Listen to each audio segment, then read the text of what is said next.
Well, notice, danger's my stock and trade. The job's too tough for you to handle, you got a job for me, George Valentine. Write full details.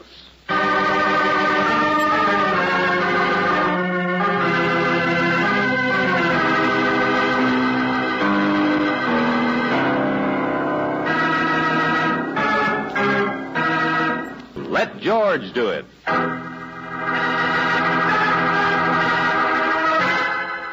Partner in Panama, another adventure of George Valentine.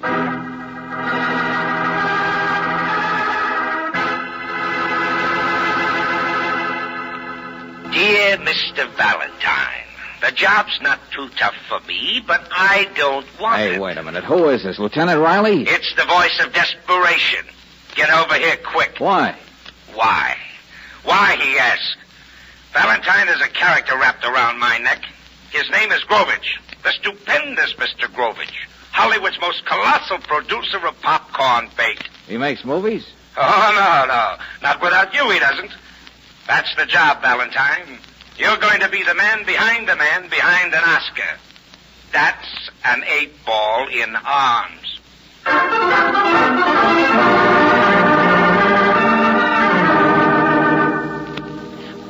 Please, Miss Brooks, I do not do chariot races. My style is realism. My own invention, realism. Oh, I see, Mr. Grovich. In my last picture, a man chases a man across Golden Gate Bridge. You know where we took that picture? Golden Gate Bridge. Precisely. You have the feel of it. Real people, real places, real blood in the heart of the heroine, real bullets. Yeah, sure, Mr. Grovich, and it's real money, too, I suppose. But what is it? He's made a picture, but he can't release it, Valentine. Why not? Nobody will buy it? The world is clamoring for it. So is the Academy. And so is my bank. I have got $1 million tied up. Well, what's the matter? What happened? Vic Ruskin. That's what's happened. Vic Ruskin? Huh? Yes, a name from ancient history. One of the prehistoric thorns in my side. Lieutenant, I've heard of Ruskin, but I thought he was dead. So did I. So did the police in half a dozen cities all over the world.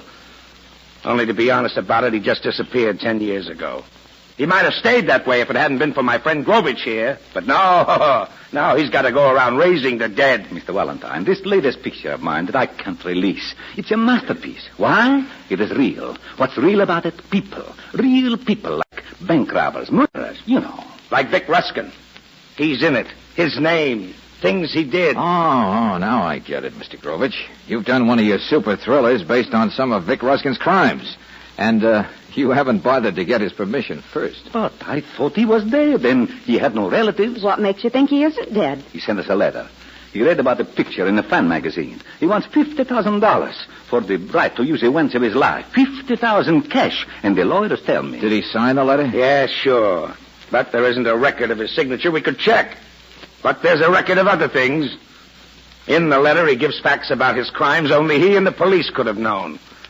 No, there's no doubt about it. It's him, all right. Okay. So Vic Ruskin's alive instead of dead. And he's got the amazing gall to want $50,000 for giving you... to give him the money. What? And if he sticks his neck out far enough to take the cash, maybe the police can close in and get him extradited before he pulls into hiding again. Say that again, will you? Extradited? Well, whoever delivers the money will have to go to Panama, naturally. That's where the letter came from. Panama. Oh, now, wait a minute. Mr. Valentine, think of my picture. It's in the can, but on the hook. Look, it's a big favor to us, Valentine. Now, if you'll only... Stop it, both of you. George, it's suicide. Vic Ruskin will know that whoever's bringing the money will want to catch him, Miss too. Brooks, all Valentine does is deliver the money, get Ruskin's signature on the release, then duck out, and we do all the rest. Yeah, and I suppose I find this guy wearing a sign around his neck saying... Well, it's here in the letter. You meet a guide who'll take you to him, Del Catone. Now, you meet Del Catone at Balboa when you land at Tocumen Airport. There, you see, nothing to it, Angel. Just an 8-ball with wings.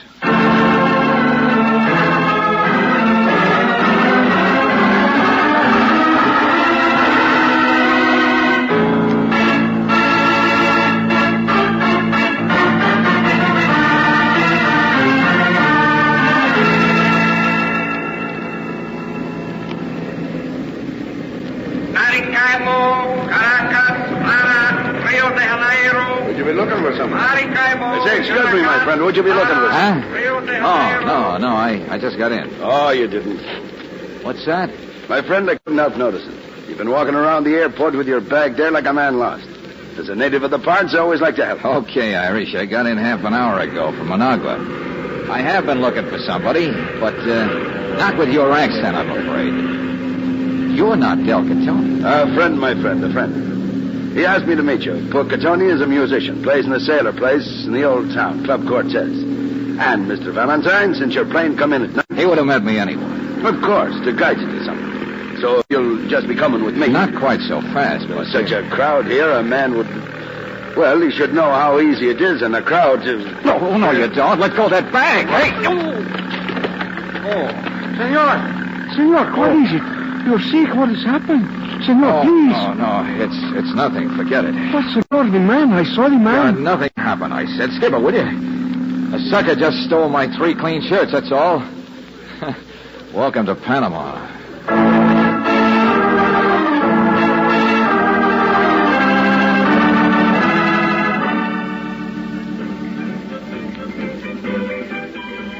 You're not drinking, monsieur? No. In the Club Cortez, everyone drinks. Yeah, sure. Well, I'm way behind. I'm an exception, that's all. But you are alone. Well, that's the way exceptions always are. Now, look, there's an English sailor across the bar who wants somebody to talk to. He's quite happy talking to himself. I'm a singer, but in the Club Cortez, the boss says everyone should have a partner. What are you doing here? Waiting for the music to stop? The orchestra. I like to visit with musicians. Oh. And why are you in Panama? Oh, now, look, sister, I don't see where... No, wait a minute. Come on, sit down. Thank you. You bump into people, don't you? Well, I had a friend down here once. Name was Ruskin, I believe. Of course. Vic Ruskin. Yeah. What do you have to drink? Nothing. Where did you know him? When?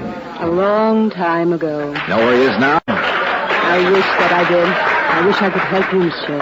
Oh, what do you mean? Nothing. Just that Vic Ruskin is dead, isn't he? Okay, lady. Many thanks anyway. But, monsieur... I'll stick to musicians, thank you. Show me which one of these marimba boys is Catone, will you? Del Catone? Yeah, that's right. I'd like to meet him. Everybody should have a partner. Then you're still alone, aren't you? I still have a chance. What's that? Don't you read Spanish? It was in all the newspapers. Huh? Come on, let's have it. Del Catone was found murdered in the street, monsieur, more than 3 days ago.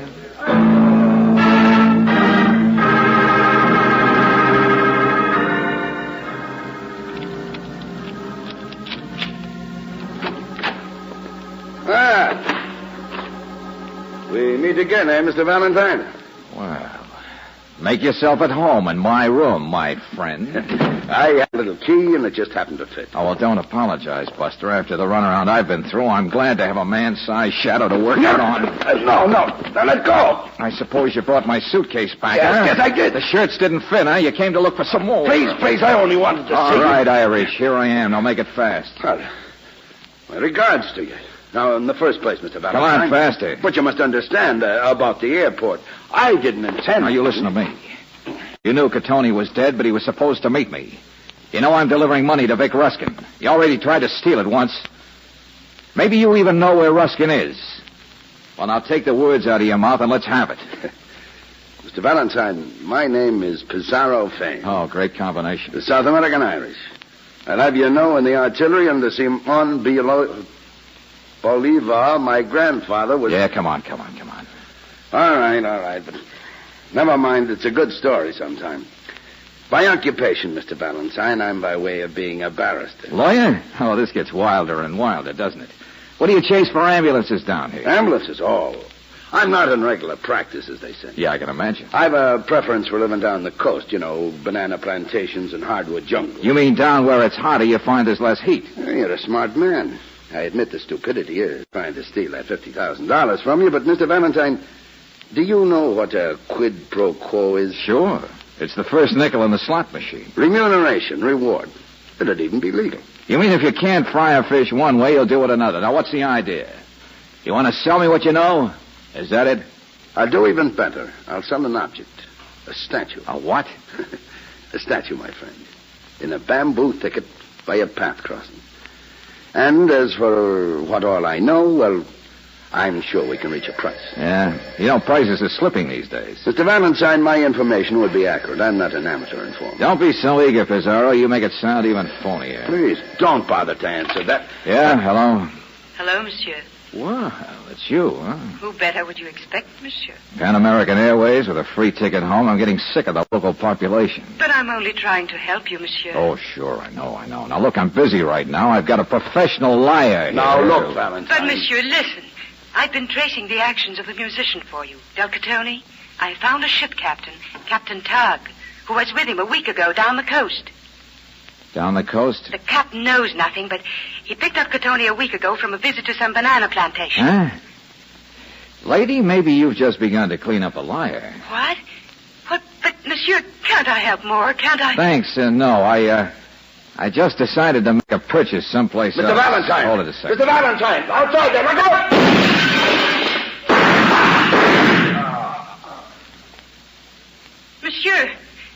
Monsieur, where are you?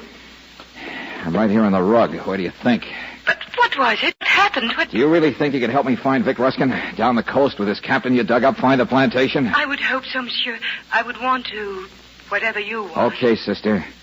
Seeing the dance floor's just been swept clean by bullets, I guess you finally got yourself a partner.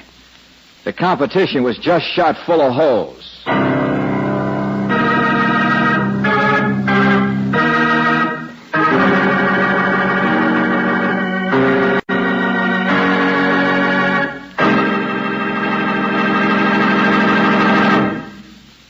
We'll return to tonight's adventure of George Valentine in just a moment. You come down to Panama with $50,000 in cash. You're to deliver it to Vic Ruskin, a criminal who's been hiding out for 10 years but is now threatening to sue a movie company which dared to make a movie about him on the supposition that he was dead. But it's not so easy delivering the money, is it?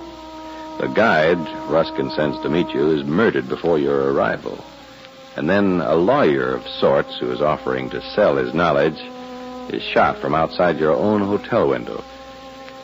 Well, if your name is George Valentine, you give yourself a third and last chance as you sail down the coast with a girl you found in a bar and the boat captain she found, Captain Tog.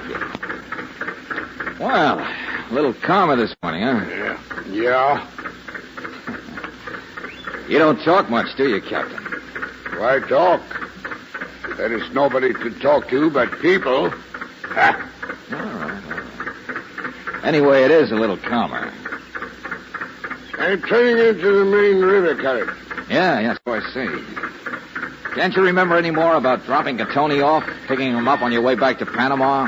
Didn't he? Wake up down there, Pedro. High speed. Watch the bridges scraping in the mud, huh? Say, look, Captain Tog, the plantation pier. Don't you know who lives there? Haven't you ever heard the name Vic Ruskin? From you, yeah. I know the big hut plantation I do business for. The little forgotten dead ones. Numbers and places, that's all. For the alligators and snakes alive waiting for man to lose his fight with the jungles. Each one of us to his own craziness, eh? What do you mean? Here she comes. Oh. Now listen, Tog, she found you, but I hired you. I'm paying the bill, you understand? Huh? Perhaps not so crazy. I don't forget. Slower on the engine, you idiot! We're almost there, monsieur. Yeah. When we go ashore, when you give him the money, what will you say? I'm going alone. It may be hard to find If it. there's a house, it won't be far from the pier. If Ruskin's in it, I'll be back on the boat fast. I knew him once. I could help to recognize him for you. Look, sister, I've got my own way.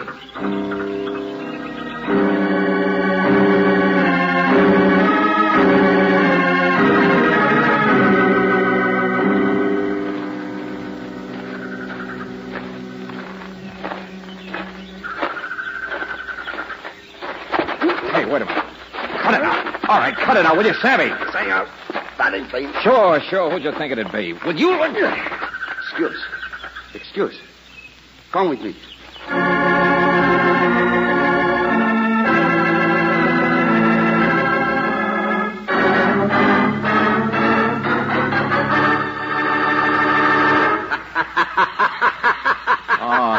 Yeah, sure. It's real funny, isn't it? Your Indian getting my gun. Well, what do you expect, tourist? You don't think I'd let you come calling with a gun in your pocket? Come on. Sign the papers, Ruskin. I've got a date. Well, I gotta read the small print, ain't I? Boy, all them whereases. I'm in the movies, Valentine. I hereby release all rights. That's me. Yeah, well, it kills me, too. Let's see a sample signature. Oh, a legal beagle, huh? There. How do you like that? Oh, it's the same, all right. Check it against the letter I wrote Grovich. Okay, you're it. Now, come on. Scribble it on the papers. There's a little matter of money. There you are, big shot. 50 grand. Look. Oh, baby, look. You don't know what they mean down here. It's too bad Tony can't be seeing this. He'd enjoy it. Look at him. You could drop one on his grave. Just look at all of it. What? I said on his grave. Whose grave? Oh, come on. Cut it out. Catoni's dead, and you know it. I laugh a lot, tourist. But I don't like jokes. I don't know any. The Irishman's dead, too. Bizarro Fane. But you know that. Valentine, what are you talking about? I live in the jungle. You said Catoni. Sure, you want me to think you've been a hermit 10 years, so I'll send the police in this direction, maybe. But your face isn't yellow enough. What? A guy in the bush lives on Adiprene, doesn't he? For malaria.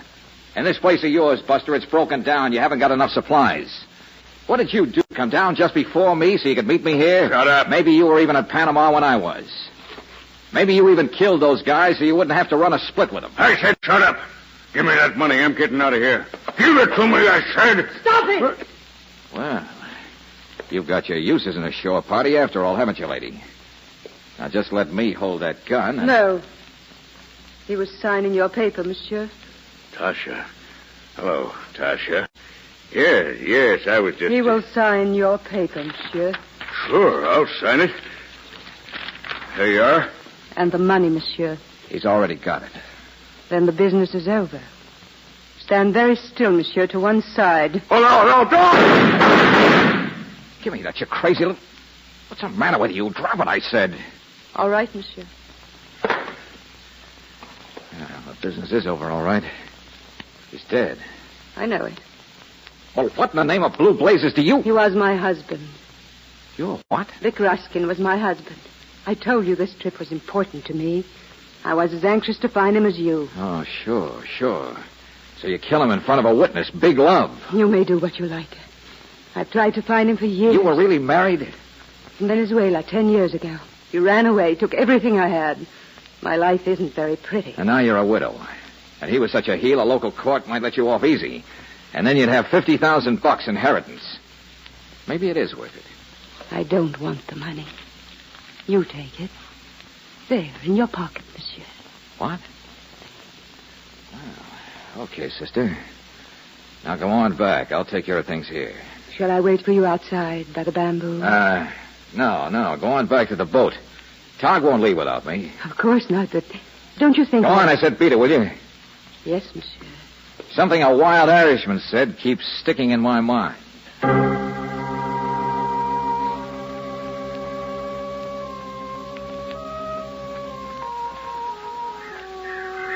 In a bamboo thicket by a path crossing. Sure, it's even the only crossing. I'll tell you what I know, my friend. An object, a statue. Bizarro, I'll bet you're laughing at me. Hey, he wasn't kidding. This is it, all right. Homemade statue. Tombstone. Rest in peace. Victor Ruskin. Died 1939. Valentine, I guess you finally dug a grave for yourself, didn't you?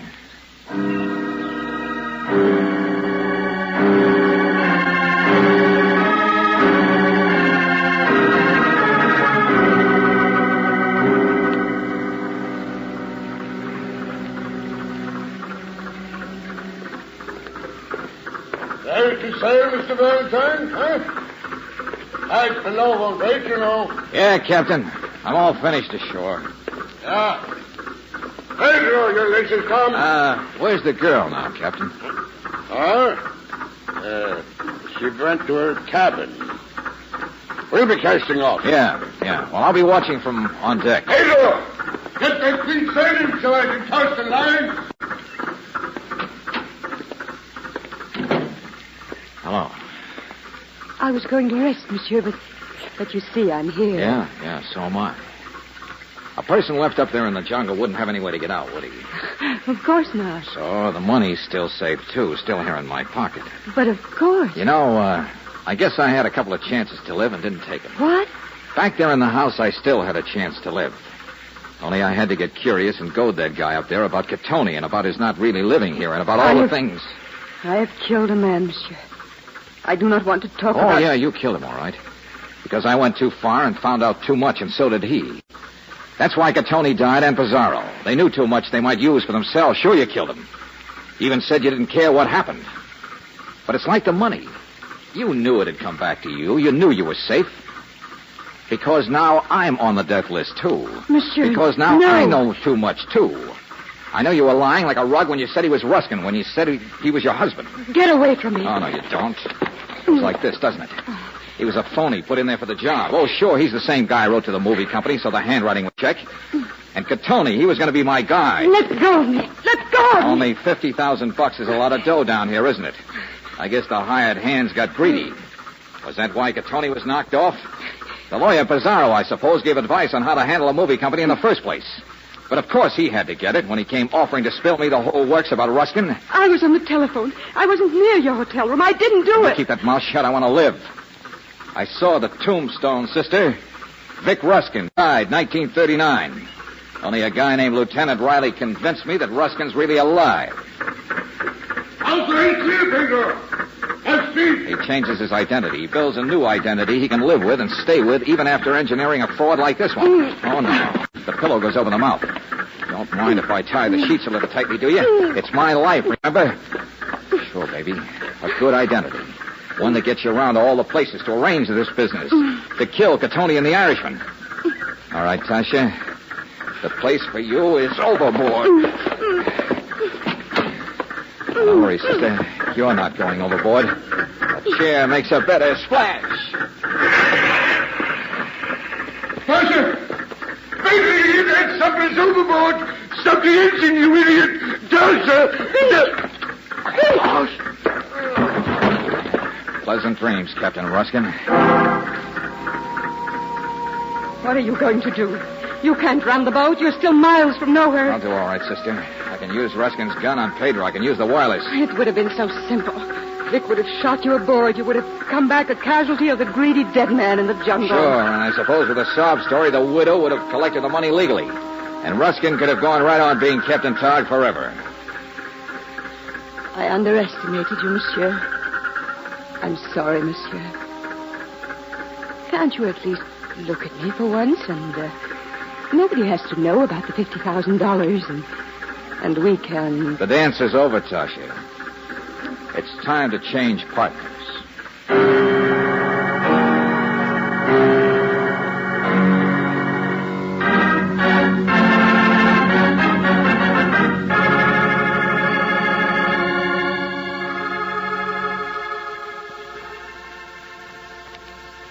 George, what was she like?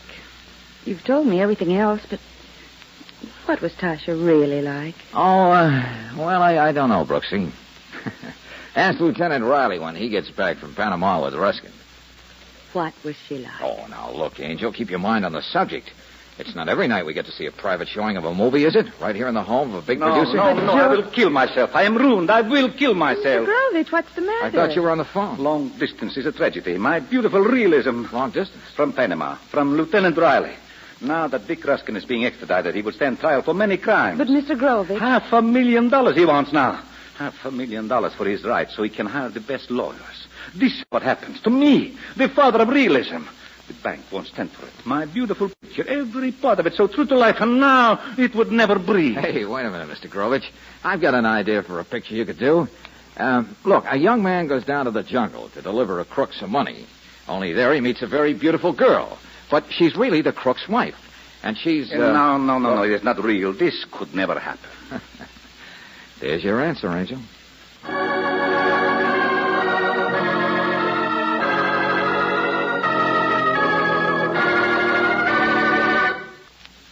Robert Bailey is starred as George.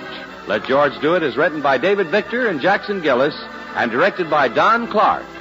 Virginia Gregg appeared as Brooksy, Wally Mayer as Lieutenant Riley.